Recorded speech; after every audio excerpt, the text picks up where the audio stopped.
This review is on the movie The Highwaymen. It is a Netflix film, and I'm the anger guy. I'm going to tell you like it is. Director was John Lee Hancock. John is an American screenwriter, film director, and producer. He directed the sports drama films The Rookie and The Blind Side, and the historic drama films Saving Mr. Banks and The Founder. The cast of the film The Highwaymen were Kevin Costner, Woody Harrelson, Kathy Bates, and John Carroll Lynch. The film is about how Bonnie and Clyde were captured and killed during the Great Depression, forced both the federal and state government to cut down on personnel. The Texas Rangers were no exception. The number of Rangers were reduced to 45 men. Sadly, Rangers got involved in politics, publicly supporting Governor Ross Sterling in his re-election campaign over his opponent, Miriam Amanda Ma Ferguson.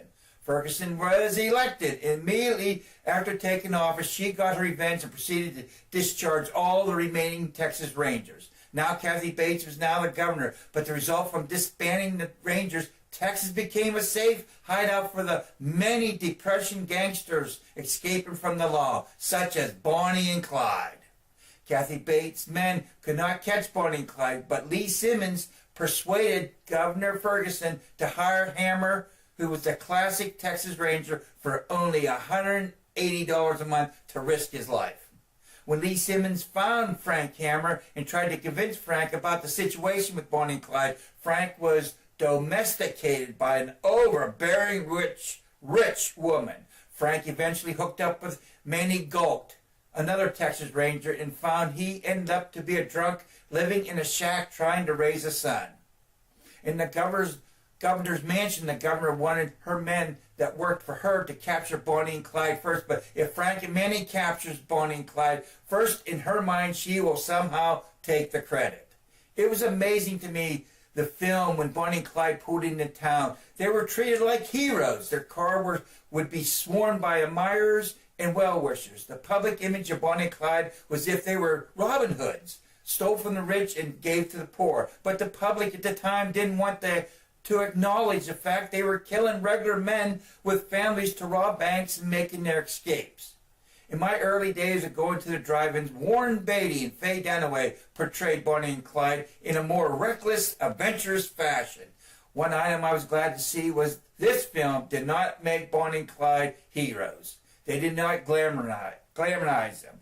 During the film, Costner and Harrison tiptoed into one of Bonnie and Clyde's safe houses and found some of their clothes and laid them on the bed. To my surprise, Bonnie and Clyde's clothes size were petite. A few items I would like to mention about the content of the film. One of the cars had a dog had a greyhound dog as a hood ornament. It was a Ford, but at that time I didn't know what the name was, the name of the car. I enjoyed the photography of the film, the period times, the different older highways, the clothing, weapons, and even the impoverished migrant camps. Kathy Bates was believable in her part. She always is. She is a great actress. When Costner and Harrelson was trying to walk quietly around in one of Bonnie's and Clyde's safe houses, not a sound was made. I know for a fact all two-story wooden frame houses creak, especially when walking up the wooden staircase to the second floor. Out of 10, I give this film a 7.3. Hey, thank you for watching, and thank you so much for subscribing. Thank you. Hey, can I tell you a secret? When working a water hand pump, you have to pump a few times before the water comes out. Sometimes you even have to prime the pump by pouring water down the pump to moisten the leather seal. How do I know? I was raised up with a 1.5-foot tall hand pump beside the sink in the kitchen, which drew water from a cistern. If you pumped long enough, the coldest water could be found to drink during the hot summer days.